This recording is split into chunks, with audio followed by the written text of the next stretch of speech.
the State of Florida versus Nicholas Cruz, case number 18-1958, CF10A. The defendant is present. Would all parties present please... What was that? What was that noise?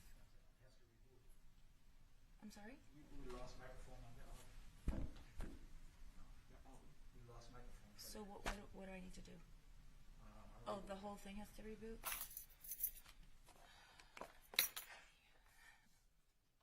I wait?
I announce for the record, would both sides please announce their names for the record? Elise McNeil on behalf of Nicholas Cruz. Abel Wheeler on behalf of Nicholas Cruz. Michael Satz on behalf of the state of Florida. Jeff Marcus on behalf of the state of Florida. Carolyn McCann on behalf of the state of Florida. Okay, we're here for the defendant's change of plea. I have the plea form, I have the score sheet, the rights waiver, and as far as I'm concerned, we're ready to go. Ms. McNeil? We're ready to proceed, Your Honor. Okay, do you want to bring your client to the podium, or do you want him to have him stand there? Whatever you I think it prefer, would be Your Honor. easier if he comes to the podium.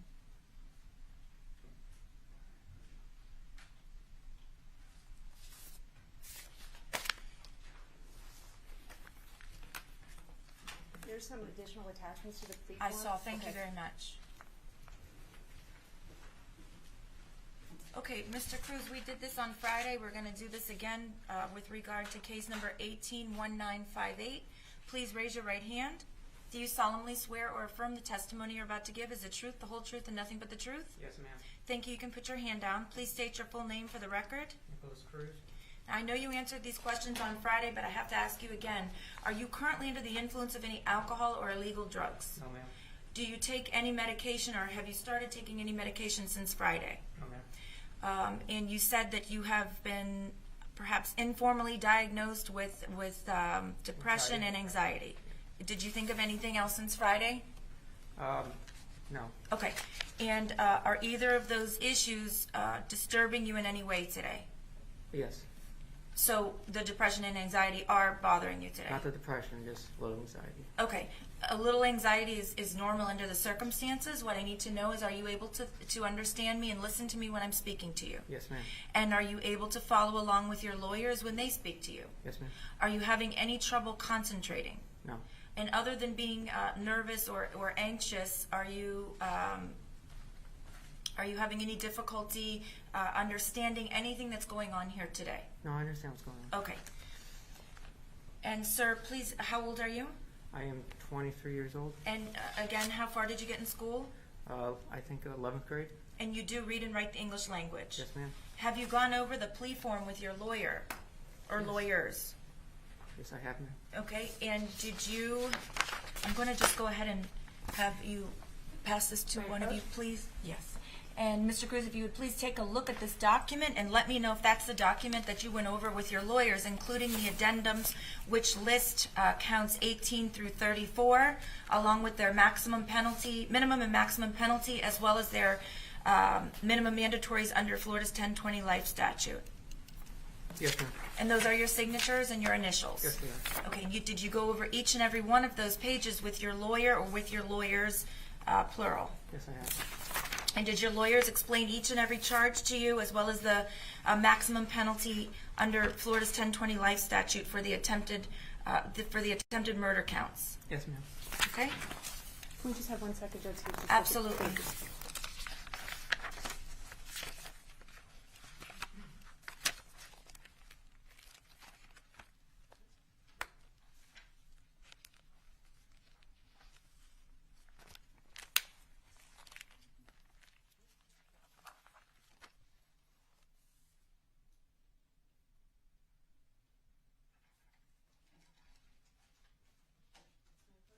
Yes, thank you.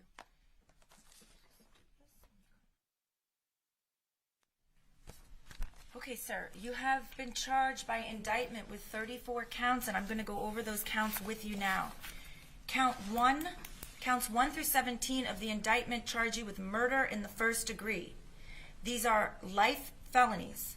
They are punishable, they're capital felonies, and they are punishable by one of two ways, either life in prison or the death penalty. Do you understand? Yes, ma'am. Do you understand that in Florida, life in prison does not carry parole like other states? I understand. Do you understand that life in prison means the term of your life? It means you will not come out until you are no longer alive. Do you understand? Yes, ma'am. And have you gone over that with your lawyers? I have. And do you understand that that is the minimum penalty on counts 1 through 17? In other words, that is the best case scenario for you as a term of the rest of your life in Florida State Prison. Do you understand? Yes, ma'am. And do you understand the maximum penalty is death? Yes, ma'am. Do you understand that that issue will be left to a jury to decide in a separate trial. Yes, I do understand. Do you understand, has anyone made you any promises or guarantees as to what sentence would be imposed if you were to plead to the charges 1 through 17 of murder in the first degree? No, ma'am. And when I ask you if anyone's made you any promises or guarantees, I mean your own lawyers as well. Have they made you any promises or guarantees as to what sentence would be imposed, whether it be life or death on counts 1 through 17, by you pleading here today? No, ma'am. Now, sir, this is what we would refer to as a strategy decision. In other words, by waiving your right to a jury trial on counts 1 through 17 specifically, you're waiving your right to require that the state prove each and every one of these charges against you beyond and to the exclusion of a reasonable doubt. Do you understand? I understand. And do you understand that if the state were unable to prove any of the elements in any of counts 1 through 17, the jury would have to find you not guilty? Do you understand? I understand. Do you understand a possibility could be that a jury would find you guilty of a lesser included offense to any of these charges, which may not include a mandatory life sentence at a minimum? Do you understand? Yes, ma'am. Do you understand that by pleading to these charges, you are facing a minimum best case scenario of life in prison? Yes, ma'am. And have you discussed this strategy with your lawyers? Yes, I have. And do you believe that it is in your best interest to enter into a plea to these charges and waive your right to go to trial and require the state to prove these charges against you beyond and to the exclusion of a reasonable doubt? Yes, ma'am. And have you gone over the pros and cons of that decision with your lawyers? Yes, I have. And have you had enough time to consider both the pros and the cons of your decision?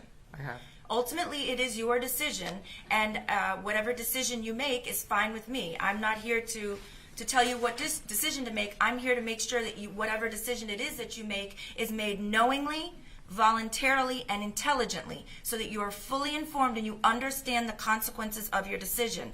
Have you gone over the consequences of this plea here today of guilty with your lawyers? Yes, ma'am. And do you understand that you are waiving your right to have the first part of the trial, which is often referred to as the guilt phase, where the jury would find you guilty or not guilty? I understand. And do you understand that the state will still have the opportunity to present testimony and evidence against you at what's called phase 2, or the penalty phase of the trial? Yes, I do understand. Okay, and you've gone over that with your lawyers in depth, is that correct? Yes. Do you have any questions about your decision? Yes. You do have a question? I was wondering if I could say something to the victims. Okay, well, before you do that, do you have any questions about the rights that you're waiving, or about the decision that you're making, or the strategy decision that you're making with your lawyers as far as pleading today? No, I understand. Okay, and you fully had the chance to think about that and to discuss that with your attorneys, is that correct? Yes, ma'am. Has anyone threatened or coerced you into entering into this plea today? No, ma'am. And sir, have you had ample time or enough time to speak to your lawyers about your plea? Yes. And is there anything else you feel your lawyers need to do on your behalf that they have not already done before you enter into your plea today? No, ma'am. Sir, do you understand, I've gone over charges 1 through 17. I've told you that they carry a minimum of life in prison and a maximum of the death penalty. Counts 18 through 34 you're charged by indictment with attempted murder in the first degree, and each of those carries a separate penalty, so I'm going to go over those with you now. With regard to count 18, attempted murder in the first degree concerning victim Ashley Baez, you're facing up to a 25-year minimum mandatory prison sentence because the state has alleged that you actually possessed a firearm, that you discharged that firearm, and as a result of said discharge, you inflicted great bodily harm upon Ashley Baez. Do you understand, sir? Yes, I do. Do you understand that you're facing between 25 years to life in prison as a maximum penalty? Yes, ma'am. And do you understand that the 25-year minimum mandatory prison sentence is a day-for-day sentence under Florida's 1020 life statute? Yes, ma'am. Count 19, you're charged with attempted murder in the first degree with regard to victim William Olson. Sir, in that particular charge, the state has alleged that you discharged a firearm, that you possessed a firearm, which means it carries a 20-year minimum mandatory prison sentence under Florida's 1020 life statute, up to and including life in prison. Do you understand? Yes, ma'am. Count 20, attempted murder in the first degree with regard to victim Kashava Managapuram. The state is alleging in that count that you discharged a firearm, and as a result of the discharge that you inflicted great bodily harm upon this victim, which carries a 25-year minimum mandatory prison sentence under Florida's 1020 life statute up to and including life in prison. Do you understand? I understand. Count 21, attempted murder in the first degree of Justin Colton. That is a 20-year minimum mandatory under Florida's 1020 life statute for the use and possession and discharge of a firearm. Do you understand? Yes, ma'am. Count 22 is attempted murder in the first degree regarding victim Alexander Duret. The state is alleging in that count that you did actually possess, use, and discharge a firearm which carries a 20-year minimum mandatory prison sentence under Florida's 1020 life statute. Do you understand? I understand now. Count 23 is the attempted murder in the first degree of Genesis Valentine. The state is alleging that you actually possessed and discharged a firearm which carries a 20-year minimum mandatory prison sentence under Florida's 1020 life statute. Do you understand? I understand. Count 24, the attempted murder of Daniela Menescal. The state is alleging that you actually possessed and discharged a firearm under Florida's 1020 life statute which carries a 20-year minimum mandatory prison sentence. Do you understand, sir? Yes, ma'am. Count 25 is the attempted murder in the first degree of Samantha Grady. The state is alleging that you did actually possess and discharge a firearm when you attempted to murder Samantha Grady, which carries with it a 20-year minimum mandatory prison sentence under Florida's 1020 life statute. Do you understand? Yes, ma'am. Sir, count 26 is the attempted murder in the first degree of Samantha Fuentes. In that count, the state is alleging that at the time you did possess, discharge, and inflict great bodily harm upon Samantha Fuentes, which carries with it a 25-year minimum mandatory prison sentence under Florida's 1020 life statute. Do you understand? Yes, ma'am. Count 27 is the attempted murder in the first degree of Isabel Checker. The state is alleging that you did possess and discharge a firearm contrary to Florida's 1020 life statute, which imposes a 20-year day-for-day minimum mandatory prison sentence. Do you understand? Yes, ma'am. Sir, count 28 is the attempted murder in the first degree of Samantha Mayer.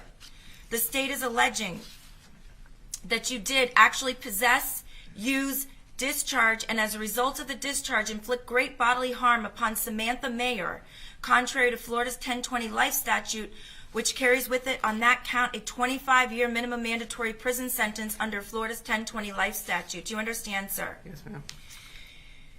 Count 29, attempted murder in the first degree of Benjamin Wickender. The state is alleging that at the time that you attempted to murder Benjamin Wickender, that you did discharge the firearm and inflict great bodily harm upon Benjamin Wickender, contrary to Florida's 1020 life statute, which in this count carries with it a 25-year minimum mandatory prison sentence under Florida's 1020 life statute. Do you understand, sir? Yes, ma'am. Count 30, the attempted murder of Madeleine Wilford. The state is alleging that in this particular count you did possess, use, and discharge a firearm inflicting great bodily harm upon Madeleine Wilford, contrary to Florida's 1020 life statute, which carries on this count a 25-year minimum mandatory prison sentence. Do you understand, sir? Yes, ma'am. Count 31 is the attempted murder in the first degree of Marian Kabachenko.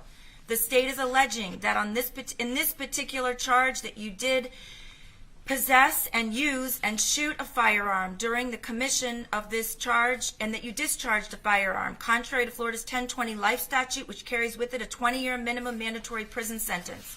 Do you understand? Yes, ma'am. Count 32 is the attempted murder in the first degree of Stacy Lepel. In this count, the state is alleging that you discharged a firearm during the commission of the felony, which carries with it a 20-year minimum mandatory prison sentence. Do you understand, sir? Yes, ma'am. Count 33 is the attempted murder in the first degree of Anthony Borges.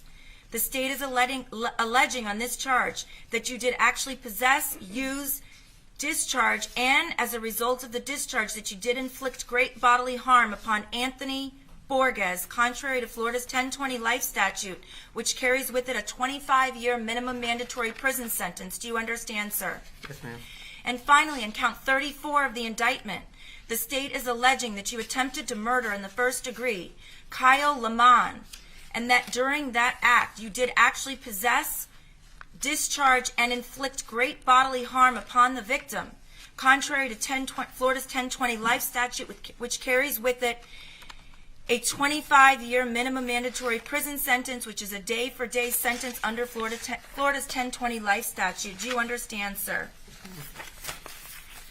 Sir, do you understand that on counts 1 through 34, by entering into a plea, you are giving up your constitutional right to require that the state prove each and every one of these allegations beyond and to the exclusion of a reasonable doubt? Yes, ma'am.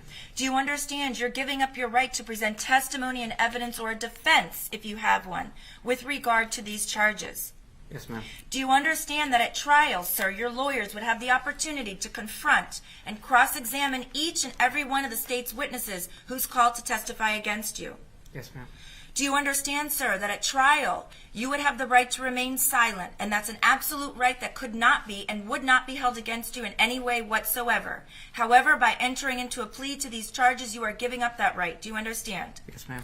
Sir, do you understand that you are giving up your right to appeal the judgment and sentence of the court? In other words, if you were to go to trial and you were to be convicted on any of counts 1 through 34, or a lesser included offense of counts 1 through 34, and your lawyers, or you or an appellate lawyer, believe that error was made during the course of the trial, you would be able to appeal the judgment and sentence to a higher court. That's a court that sits in appellate capacity above this court. Do you understand? Yes, ma'am. Do you understand, sir, that by entering into a plea, you're waiving that right? Yes, ma'am. Do you understand, sir, that if you are found, if you are sentenced to death in this case, that will not be a reason to revisit the strategy here today? In other words, the decision that you and your lawyers have made to plead guilty to these charges, which carry a maximum penalty of death. Yes, ma'am. Do you understand that if you're on death row waiting to be sentenced, you can't say, you know what, that wasn't a good strategy. Maybe I should have gone to trial and required the state to prove it. It will be too late at that time. Do you understand? I understand. Do you understand that after today, when I accept your plea, you are stuck with your decision and you cannot change it? It will be too late.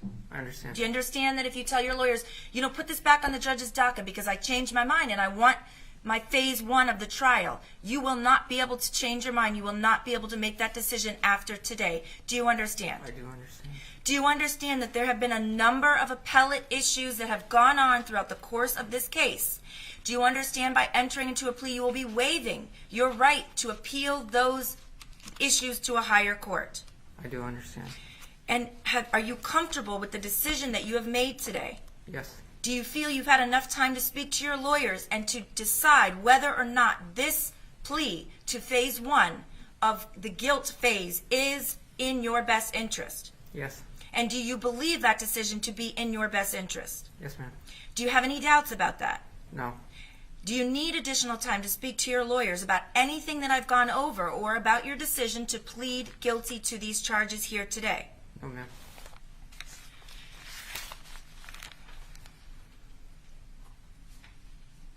Sir, do you understand all of the constitutional rights that I've gone over with you? I do. And do you understand that you're waiving each and every one of these constitutional rights? I do. Do you have any questions about any of these rights? No, ma'am. Do you wish to waive these rights and enter into a plea today? Yes. Sir, do you understand that if you are not a U.S. citizen, you will be subject to deportation under the laws and regulations of the Department of Homeland Security upon entering into this plea? Yes, ma'am. Do you understand, sir, that if the offense to which you are pleading is determined to be sexually violent or sexually motivated in any way, or if you've been previously convicted of a sexually violent or sexually motivated offense, this plea may subject you to involuntary commitment under the Jimmy Rice Jessica Lunsford Acts upon completion of your sentence? Do you understand? I do understand. State, have you disclosed all items of physical evidence in discovery? Yes, Your Honor. I must say that, discovery is still going on Sure. for the defense and the state as we go, and it has been, since the beginning of this case. Okay. To this point, has the defense reviewed all of the discovery in this case with your client? Yes, Your Honor. And is either side aware of any physical evidence, if tested, that would exonerate the defendant of any of the 34 charges as charged in the indictment? The state is not aware of any. Your Honor, based on the discovery that we have received, we are not aware of any. Okay, thank you. Okay, does either side believe that there is anything that I need to go over with the defendant that I have not already gone over as far as his plea is concerned? State? Yes, Your Honor. Okay? Just to clarify, counts 18 through 34, the maximum sentence for, the court clearly went over the minimum mandatories, that each of those counts carries a maximum sentence of life imprisonment. Okay, sir, do you understand? I'm sorry if I did not make this clear.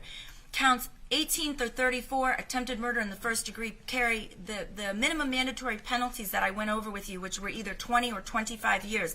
That's a day-for-day prison sentence under Florida's 1020 life statute. However, they each, in and of themselves, without the 1020 life enhancement, they still carry life in prison. Do you understand? I do understand. Okay, Mr. Marcus? Your Honor, as a result of pleading guilty to these charges, have any promises been made to the defendant by anyone as to what evidence will be admitted or excluded from the penalty phase? Sir, have any promises been made to you as far as what evidence may or may be presented against you by the state at the penalty phase in this trial? No, ma'am. Okay, do you understand that you should, as far as you're concerned, you should go forward with the understanding that everything that could be presented against you can, I'm not saying that it will be or that it is, but you should assume that all of the evidence that was going to be presented against you will be presented against you in phase 2 of the trial, with the exception of any constitutionally excluded evidence, which I don't believe, well, some of the orders that have been signed to this point where that both parties have agreed that a certain evidence would be excluded, that would still be excluded, and perhaps any other constitutionally impermissible evidence that hasn't been decided on yet. But under the rules of evidence, anything else that would be admissible will be admissible for purposes of your understanding this plea going forward at the phase 2. Do you understand? Yes, ma'am, I do. Has anyone made you any promises or guarantees that certain evidence would be excluded during phase 2 that may be admitted during phase 1?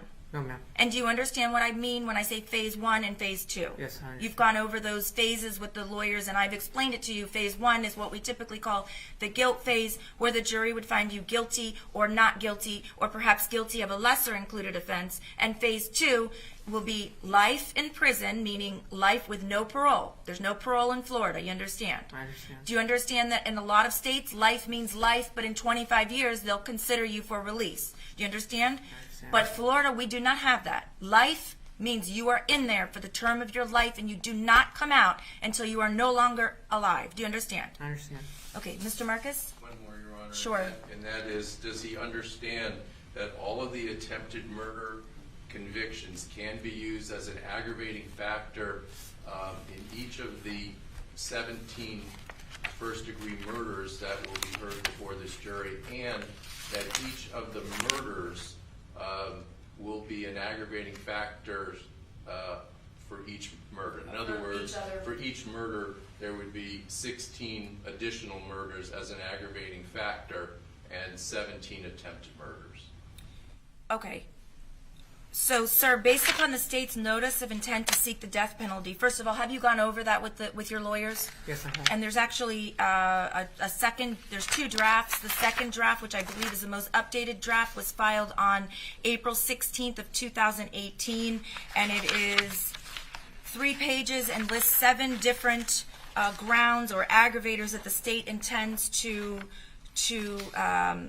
go forth on during the penalty phase. Do you understand? I do understand. And do you understand that the felonies that you are pleading to, in other words, I'm going to give you an example. Count 1 of the indictment charges murder in the first degree of Luke Hoyer. By pleading guilty to count 1, the state can use count 1 as an aggravating factor for count 2, murder in the first degree of Martin, Duque, and Keanu. Do you understand? Yes, ma'am. And so forth and so on. And in other words, each count that you are pleading to can be used as an aggravating factor to argue in favor of the death penalty on each of the other counts of murder in the first degree. Do you understand? I do understand. And do you understand, sir, that counts 18 through 34, attempted murder in the first degree, can all be used against you as aggravating factors in support of the death penalty on counts 1, 2, 3, 4, through and including 17, individually and collectively. Do you understand? I do. Mr. Marcus? That's all, Your Honor. Okay. Ms. McNeil, do you have anything that you feel I have not gone over, which I should go over with the defendant at this time? No, Your Honor. Okay. Mr. Cruz, at this time, do you have any questions? Yes. Other than the fact that I believe you want to make a statement, but do you have any questions about the rights that we've gone over, about the penalty phase versus the guilt phase, about any of the specific charges against you, any of the minimum penalties, any of the maximum penalties? Do you have any questions whatsoever about those things? No, ma'am. Okay. And is your client waiving a pre-sentence investigation? Yes, Your Honor. Can't be waived. So I have to order it. And if the defense doesn't want one? If it's statutorily required, Judge, at this point, we'll say yes, and if there's any issues, then we'll notify the Okay, court. that sounds good. Thank you.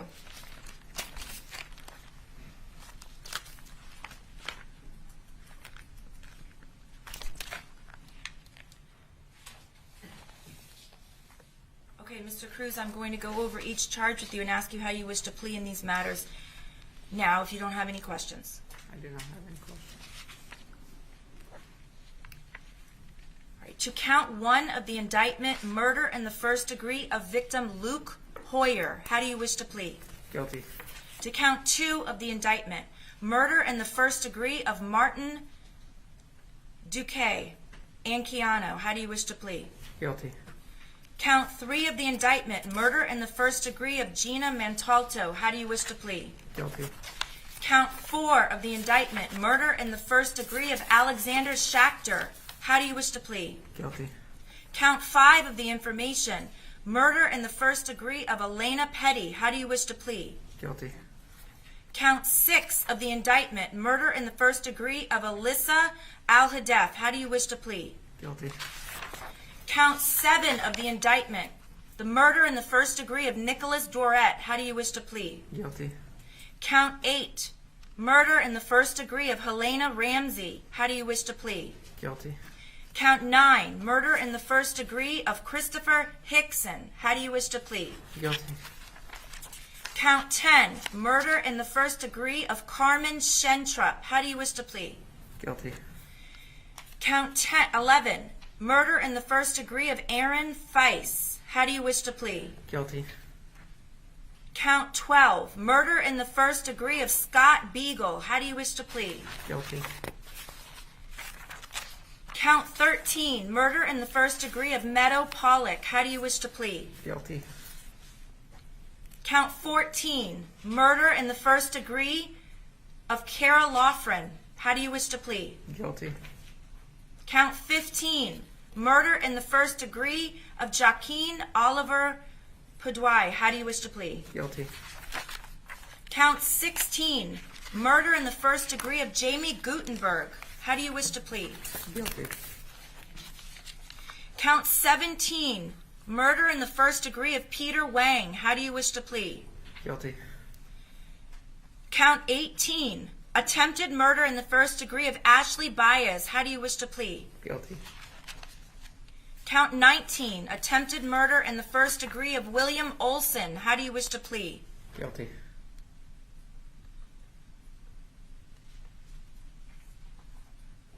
Count 20, attempted murder in the first degree of Kashava Managapuram, how do you wish to plead? Guilty. Count 21, attempted murder in the first degree of Justin Colton, how do you wish to plead? Guilty. Count 22, attempted murder in the first degree of Alexander Dworet, how do you wish to plead? Guilty. Count 23, attempted murder in the first degree of Genesis Valentine, how do you wish to plead? Guilty. Count 24, attempted murder in the first degree of Daniela Menescal, how do you wish to plead? Guilty. Count 25, attempted murder in the first degree of Samantha Grady, how do you wish to plead? Guilty. Count 26, attempted murder in the first degree of Samantha Fuentes. How do you wish to plead? Guilty. Count 27, attempted murder in the first degree of Isabel Checker. How do you wish to plead? Guilty. Count 28, attempted murder in the first degree of Samantha Mayer. How do you wish to plead? Guilty. Count 29, attempted murder in the first degree of Benjamin Wickender. How do you wish to plead? Guilty. Count 30, attempted murder in the first degree of Madeleine Wilford. How do you wish to plead? Guilty. Count 31, attempted murder in the first degree of Marian Kabachenko. How do you wish to plead? Guilty. Count 32, attempted murder in the first degree of Stacy Lapel. How do you wish to plead? Guilty. Count 33, attempted murder in the first degree of Anthony Borges. How do you wish to plead? Guilty. Count 34, attempted murder in the first degree of Kyle Lehman. How do you wish to plead? Guilty. I accept your plea of guilty. I find that you are alert and intelligent, that you had made an informed decision with the advice of counsel. I find that you have made this decision after going over and understanding all of your rights, and that you are knowingly, voluntarily, and intelligently waiving each and every one of the rights that I went over with you today. Is the defense stipulating to a factual basis for purposes of the plea? Yes, Your Honor, we'll stipulate. State? We're prepared to make a factual finding. Okay.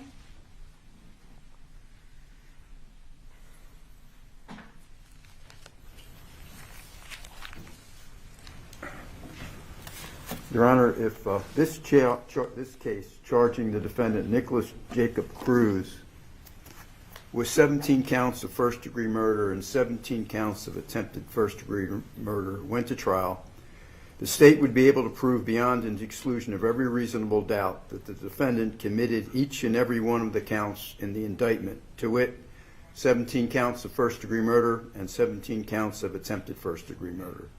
Some of the evidence that would prove that the defendant is guilty of each and every one of the counts in the indictment, but not exclusive, are school surveillance videos, other surveillance videos, witness testimony, witness identifications, DNA, and the defendant's statements, all of which would be incriminating to the defendant.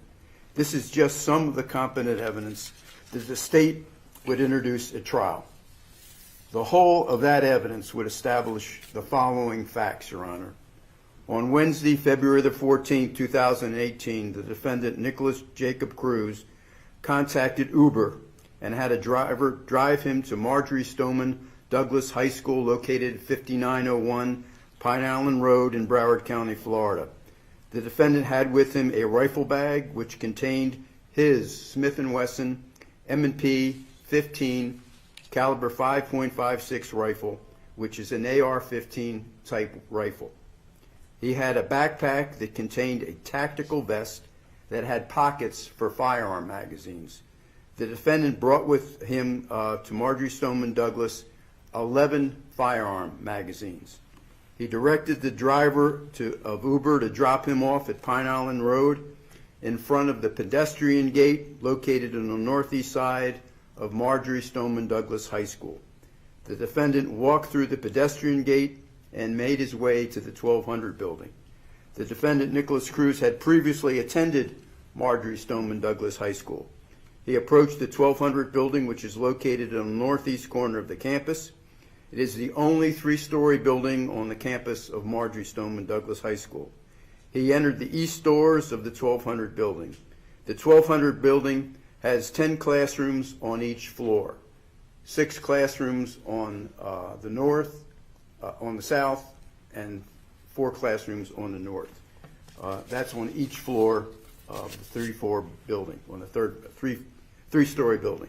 Upon entering the east doors of the 1200 building, Nicholas Cruz turned right and walked into the east stairwell of the 1200 building. He then proceeded to take out his rifle from the rifle bag and loaded it with one of the magazines. As the defendant was loading the magazine into his rifle, a student walked into the east stairwell, and the defendant said to him, "You better get out of here. Something bad is about to happen." The defendant then entered the hallway at approximately 2:21:33, and he fired his rifle at 4 students who were in the hallway. 3 of the students were in front of classroom 1215 on the south side of the hallway. Gina Montalto was sitting outside the classroom of 1215 working on her computer. Martin Duque Aquilano and Lou Coyer were standing next to her, knocking on the classroom door to gain entrance. Ashley Baez was further west, walking down the hallway towards the west doors. The defendant fired his rifle at Gina Montalto, Martin Duque Aquilano, and Lou Coyer. They were all shot. Ashley Baez was shot in the leg, but she managed to run to classroom 1210 across the hall. Ashley Baez survived her wounds. The defendant then turned and fired into the classroom window door of classroom 1216 on the north side of the hallway. He then knelt down in the hallway, took off his backpack, pulled out his tactical vest, put the vest on, loaded another magazine, and he crossed the hallway to the south side of the hallway once again to classroom 1215 and 1214, which are both adjoining classrooms. He again fired into Gina Montalto, Martin Duque Aquilano, and Lou Coyer. Gina Montalto, 14 years old, who was sitting in the hallway in front of classroom 1215, was shot 4 times and died of her wounds. Martin Duque Aquilano, 14 years old, was shot 8 times and he died of his wounds. Lou Coyer, 15 years old, was shot twice and he died of his wounds. The defendant then began firing through the glass window again into 1214. Then he went across the hall, placed another firearm magazine in his rifle, returned to 1214 and fired once again into classroom 1214. 6 of the students in classroom 1214 were shot. Helena Ramsey, 17 years old, was shot 4 times and she died of her wounds. Nicholas Dorette, 17 years old, was shot 3 times and Nicholas died of his wounds. Isabel Checker, Danielle Menescule, Samantha Grady, Samantha Fuentes were wounded, but they survived their wounds. The defendant then walked east in the hallway and once again fired through the classroom window door of classroom 1216. He shot 8 students in classroom 1216. Alex Schachter, 14 years old, was shot twice and he died of his wounds. Elena Petty, 14 years old, was shot 4 times and she died of her wounds. Alessa Alfadeth was shot 8 times and she died of her wounds. William Olson, Justin Colton, Genesis Valentine, Alexander Durrett, and Kashab Magaporium were wounded, but they survived their wounds. The defendant went back across again to 1214, and he fired into 1214 once again. As he was doing that, Coach Christopher Hickson opened the west doors of the first floor hallway and ran in to see what was happening. The defendant fired his rifle at Christopher Hickson, hitting him twice. Christopher Hickson, wounded, crawled across the hallway and hid in one of the alcoves on the north side of the hallway. The defendant then walked up to classroom 1213 on the north side of the first floor hallway and fired through the glass door in the glass in the classroom door. Carmen Shentrup, 16 years old, was shot 3 times and she died of her wounds. Madeleine Wilford was shot multiple times, but she survived. Samantha Mayer was shot multiple times. She survived. And Benjamin Wickender was shot multiple times, but he survived. The defendant then continued west down the first floor hallway, and as he passed Christopher Hickson, who was hiding in the alcove, he fired once again into Christopher Hickson. Coach Hickson was shot 3 times, and he died of his wounds. The defendant then entered the west stairwell, and as he entered the west stairwell, there is a door to the west stairwell. And coming in through the door on the west stairwell, which was Coach Aaron Feiss. As Coach Aaron Feiss opened the door, the defendant fired twice into Coach Feiss, who fell by the west stairwell door. Coach Feiss died of his wounds. The defendant then went up the west stairwell and entered the second floor hallway. As he went down the hallway, he fired into classroom 1231, which was empty, which was on the north side of the hallway. He then crossed the hallway and fired to classroom 1234. It's on the south side of the hallway. That classroom was also empty. He then walked up to the east stairwell, and he walked up the stairs. Due to the percussion from the defendant firing his rifle, the dust from the ceiling tiles caused the fire alarm system to sense smoke, causing the fire alarm to sound. Because the fire alarm was sounding, the students and the teachers were evacuating their classrooms due to the fire alarm sounding. The defendant, upon reaching the third floor, as he exited the stairwell, he fired into Scott Beagle, who was a classroom teacher in 1256. Scott Beagle was shot 4 times, and Scott Beagle died of his wounds. The defendant then fired at another teacher, Stacy Lapel, who was out in the hallway with Scott Beagle. She was wounded, but she survived her wounds. She was a classroom teacher in classroom 1255. As the students and teachers were running back to their classrooms, the defendant placed another magazine into his rifle and proceeded to fire. He shot Meadow Pollock, who was hiding in an alcove of classroom 1249, along with Carol Longren, as they hid in that alcove. The defendant then shot down the hall Anthony Borges multiple times. Anthony Borges survived his wounds. Marion Kabachenko was shot, but he survived his wounds. Kyle Lehman was shot, and he survived his wound. The defendant continued to fire as he moved down the hallway, shooting Meadow Pollock, Carol Longren, Joaquim Oliver Padoy, Peter Wang, and Jamie Guttenberg.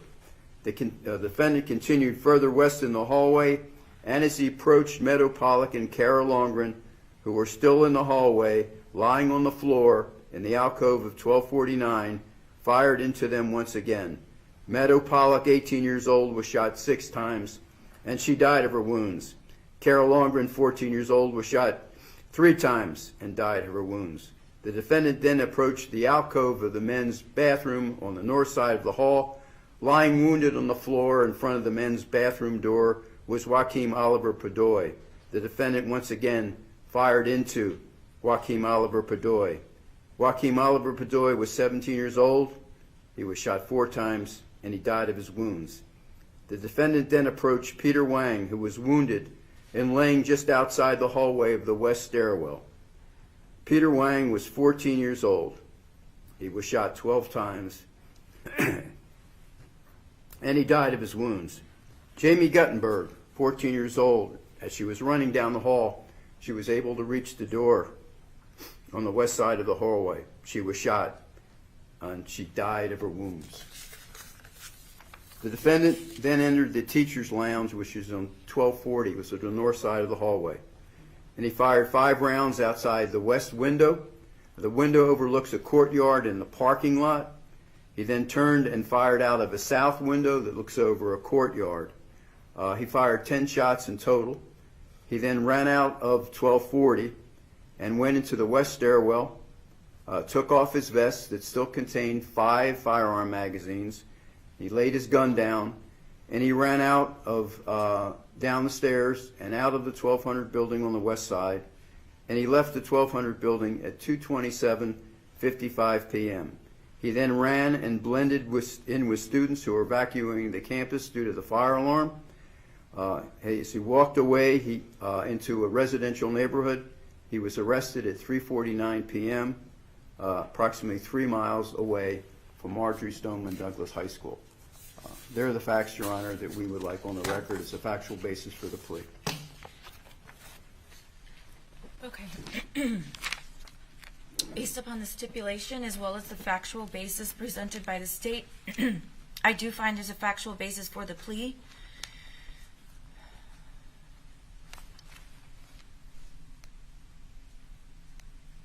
And based upon the defendant's guilty plea, I am going to adjudicate him guilty of counts 1 through 34 of the indictment. Also, a matter that was not was placed on the record but not in the defendant's presence, is that I did adjudicate the defendant guilty of all 4 counts of the information in case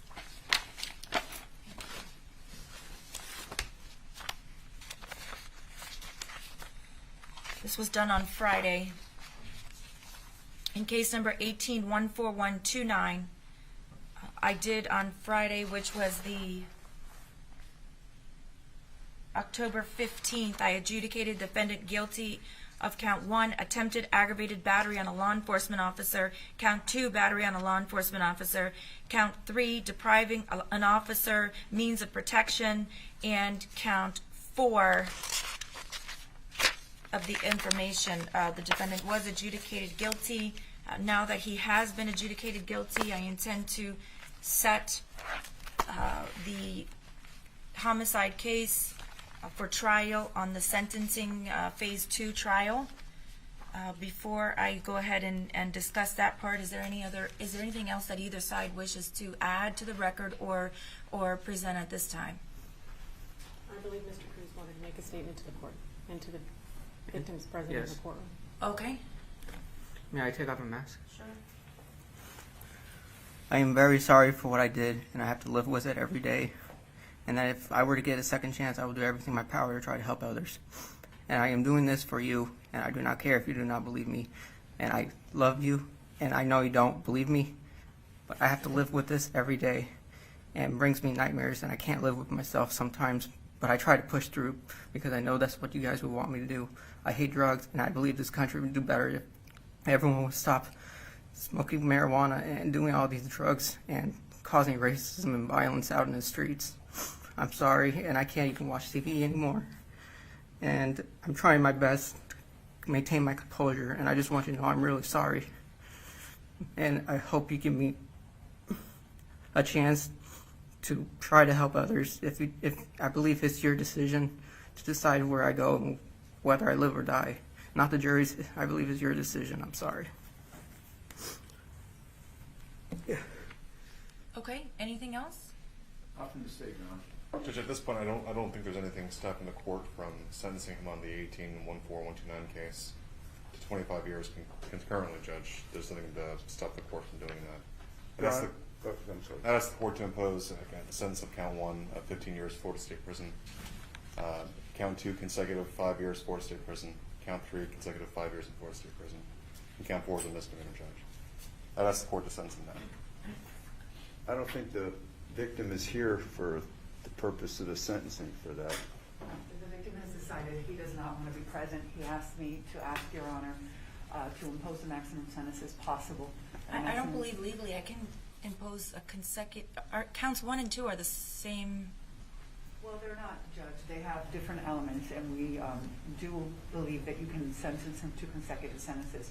So we would ask for 15 years, which is the maximum on count 1, 5 years consecutive, which is the maximum on count 2, 5 years consecutive to that, which is the maximum on count 3, followed by a year, which is consecutive to that, which is the maximum on count 4. So even though count 2 is a lesser included of count 1, you believe legally I can impose consecutive sentences on 1 and 2? It is actually not a lesser included. Factually, Judge, they're separate offenses. Yes. Because one is an attempted aggravated battery on a law enforcement officer using an item as a blunt object, whereas the second one is battery on a law enforcement officer, which is based on the punching and hitting. Okay. So they are separate offenses. Are you in agreement that I should impose the sentence at this time? Yes, Your Honor, we are. We would ask, it's a total of 26 years in Florida State Prison. We would ask that you adjudicate him. You've already found him guilty, and that you impose that sentence.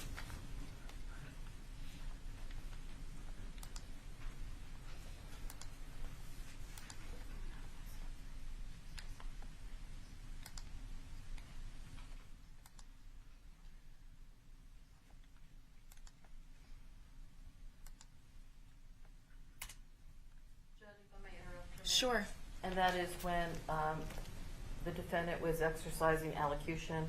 He said at the very end that he believed that you were in charge of his sentence and not the jury.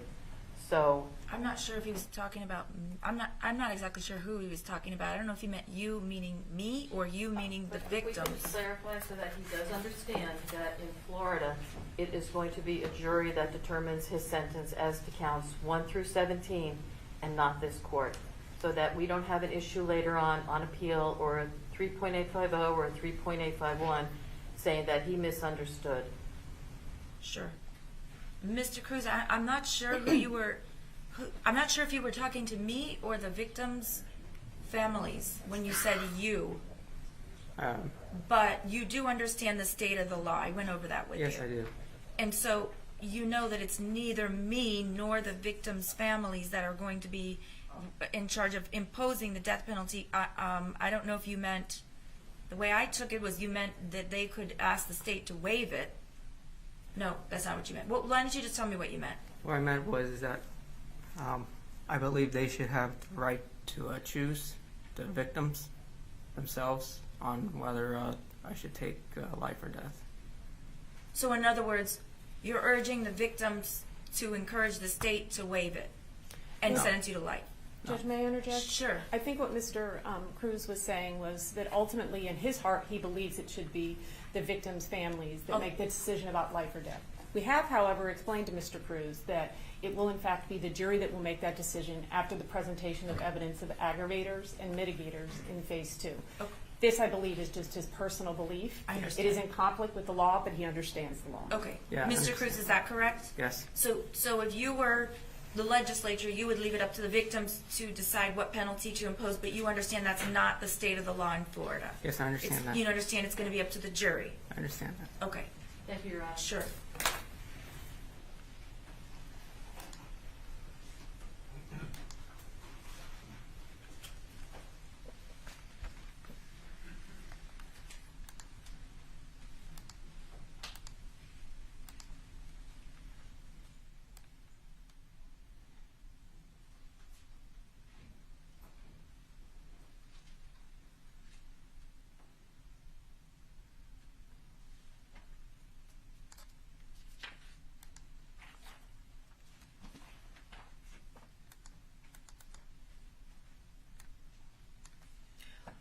Okay, the court having adjudicated the defendant guilty, the defendant having waived PSI, the state is indicating that the victim in case number 18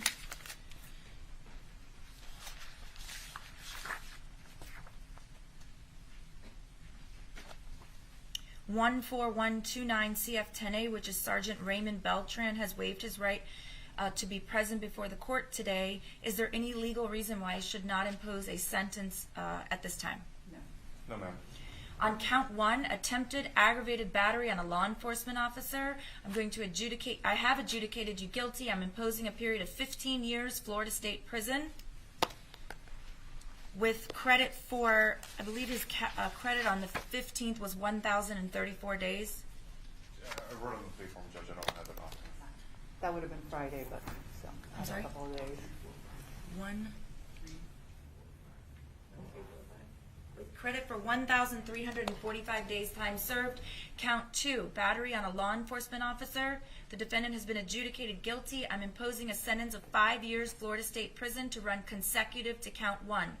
Count 3, the defendant has been adjudicated of depriving an officer means of protection.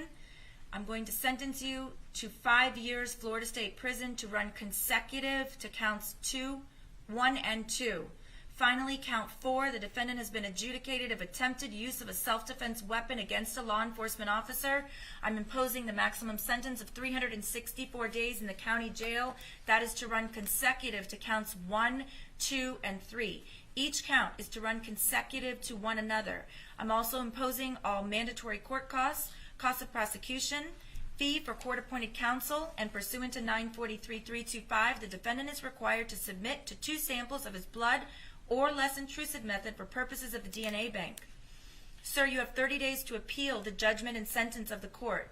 Your failure to file an appeal within 30 days or contest the imposition of the public defender fees would waive your right to contest those fees and or to appeal the sentence and judgment of the court. Do you understand? I do understand. You are to be given credit for 1,345 days time served. However, the defendant is to remain in the custody of the Broward County Jail and is not to be remanded to the Department of Corrections until the completion of Phase 2, which is the death penalty trial in the 18-1958 CF-10A. Thank you. Judge, we would request that as to count 18 through 34, which are not counts that are eligible for the death penalty, that the court impose a sentence of life consecutive to each count at this point, so that the victim's family has some closures as to those counts and understand that Mr. Cruz will not be leaving the Department of Corrections until he dies or if he is in fact sentenced to death on counts 1 through 17. Your Honor, the victims, all the victims are not here for those counts, and they have a right to be heard, and many of them want to be heard. Okay. And I'm in agreement with that, Your Honor. Can we just set it for a separate sentencing hearing on counts 17 through 34 so those victims can in fact be heard? I mean, my inclination would be to do it at the same time so that we don't have to have everybody come back here more than necessary. State, do you have a position on? Yeah, I think that your idea is a good one. Because then we have to have two separate. No, I understand the court's position. We just wanted, for those families on count 17 through 34, I'm sorry, 18 through 34, have some closure on those counts, and the community can start healing knowing that Mr. Cruz will never leave the Department of Corrections. But I understand the court's position. I think by you making that statement that's on the record, and hopefully that message will be conveyed, your intention will be conveyed to them. All right, now. Can we just have a few minutes before we proceed to scheduling? Absolutely. We'll take how about a 15-minute recess? Does that work? Yes, thank you. Okay, thank you.